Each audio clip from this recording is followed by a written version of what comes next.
What's up, everybody? I'm back. Welcome to a brand new video. Today we're going to be doing my Walking Dead Season 8. Wow. Episode 1. This is the 100th episode of The Walking Dead. We're going to be doing my reaction review. I just realized I'm not even wearing a Walking Dead shirt. Whoops. Okay, so we're going to be reviewing the season premiere. It's called Mercy. So this episode, it's got, I'm going to be non-spoiler if I can. Non-spoiler, I don't know if I usually do that in reaction reviews. Honestly, it's been a while since I've done one of these. Clearly, I didn't. I kind of dropped Fear. It's not like I'm not ever gonna go back to it. I have better things to do with my time than to watch it. I'll probably watch it like over summer or over Christmas break or something. For my review for The Walking Dead Season 8 premiere. So this episode, being non-spoilers, has a lot of weird stuff going on with it. I'm not sure who the director was, but I wasn't a big fan of the directing. There was a lot of weird zoom-ins, and the camera was a little too shaky. It felt almost like The Office, like a little bit sitcom-y with the way it was filmed, not the tone or anything. And then there were also some odd choices in terms of non-linear narrative. So it's told in this out-of-order story, but instead of doing it like what they used to do with Season 2, where they'd open up, you'd have, like, for instance, Shane standing in front of the mirror, you know, the fog's everywhere, and he's wiping it off and looking at himself.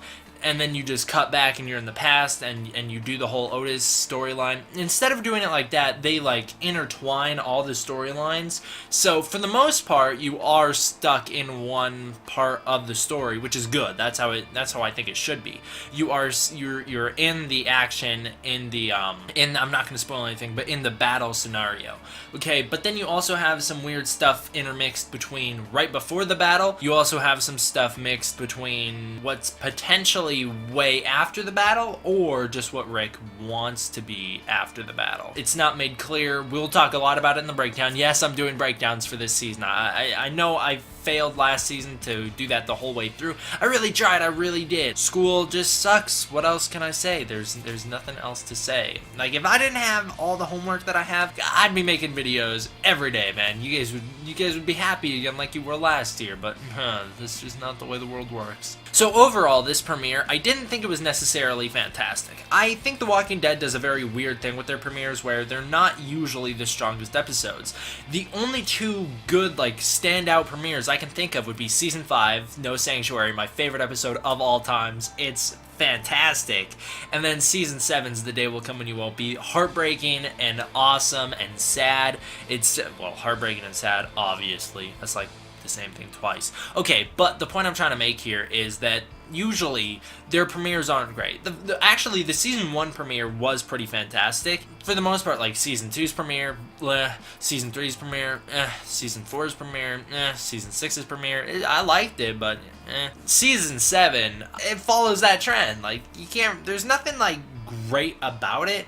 I think it's a good episode. It's fine. I just think what's good about it is the setup, the promise for the rest of the season. In fact, I think the best part of this episode is there's a 10-minute period in between, like really close to the end of the episode. There's about 10 minutes that just come, like there's a little bit after and a lot before, and they're pretty fantastic. But before that, it's a lot of build-up and a lot of slow stuff. It's not that it was bad build-up or anything, it's just that they promised the biggest episode ever for episode 100, and I don't think they delivered on that. If they delivered on that, we would have had No Sanctuary all over again. But they didn't really deliver on that. So I think it's alright. It's not bad. It's not like a bad episode. It's a good episode.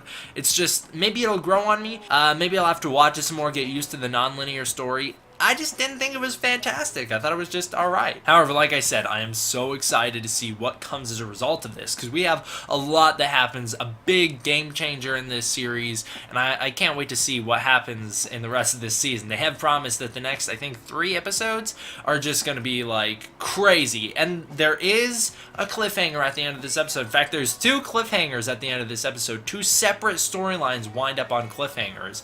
I'm really excited to see what happens. I'm not going to spoil too much, but the Negan storyline, that one's going to be interesting, but I'm not totally as excited to see what happened with that as to what happens with Rick, because they leave us in such a confused place with that. Super excited, can't wait. Overall, I thought it was a pretty solid episode. Again, I don't usually rate them in my reaction reviews. I save that for the breakdown, which is the extended review that usually comes later in the week, and I'm not sure if I'll keep doing that later in the week or if I'll push those back so that they'll be a week behind every week. And that probably won't be smart on my part, so I'll try and get them out week to week. That's just how, like, I'll try the week that the episode airs, I'll try to get it out somewhere in that week. That's what I'll try and do. Thank you guys all for watching. I hope you enjoyed. See you guys next time. D-Man, out.